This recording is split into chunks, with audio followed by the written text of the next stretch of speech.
संभाजीनगरमध्ये महापौरचं जे आरक्षण होतं ते ओपनसाठी सुटलेलं आहे आणि ओपन पुरुष काय प्रतिक्रिया आहे? कोण किती उमेदवार आहेत आपल्याकडे?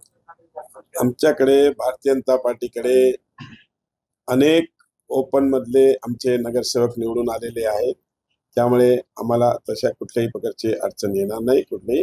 आणि मी या ठिकाणी आश्वासन देतो की चांगला या शहराच्या विकासासाठी जो काम करेल अशालाच आम्ही महापौर पदाची संधी देऊ.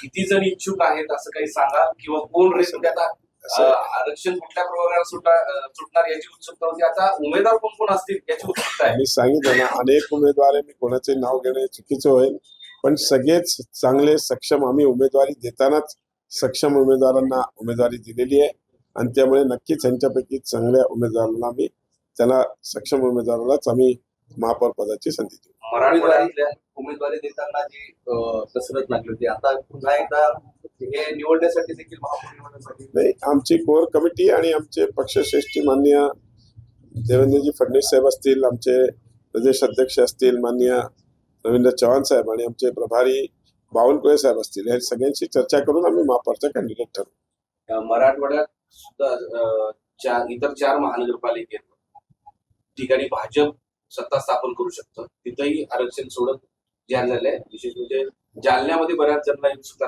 पहिल्यांदा ती महानगरपालिका झालेली आहे, ते एससी महिलांसाठी राखीव झाली नाही. आमच्याकडे जालन्यामध्ये पण एससी महिला निवडून आलेल्या आहेत. नक्कीच त्याच्यासाठी आम्ही पूर्णपणे लक्ष घालून त्याच्यात चांगल्या उमेदवाराची निवड करून त्यांना आम्ही संधी देऊ. सर, तुम्ही नांदेडचे पालकमंत्री आहेत, भाजपकडे महानगरपालिका महापालिकेमध्ये आम्हाला यश मिळालेलं आहे आणि नांदेडचा महापौर 100% आमचा होणार आहे.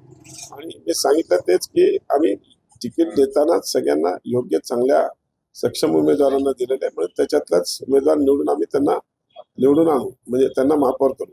नांदेडमध्ये अपवाद वगळता पहिल्यांदा भाजपचा महापौर नाही, माननीय माजी मुख्यमंत्री अशोक चव्हाण साहेब आल्यानंतर आमची नक्कीच तिकडे ताकद वाढलेली आहे आणि त्या ताकदीमुळे आज आमच्याकडे तिकडे आज मेजॉरिटी आली आहे आणि नक्कीच त्या मेजॉरिटीमुळे आम्हाला तिकडे महापौर करण्यात काहीच अडचण होणार नाही.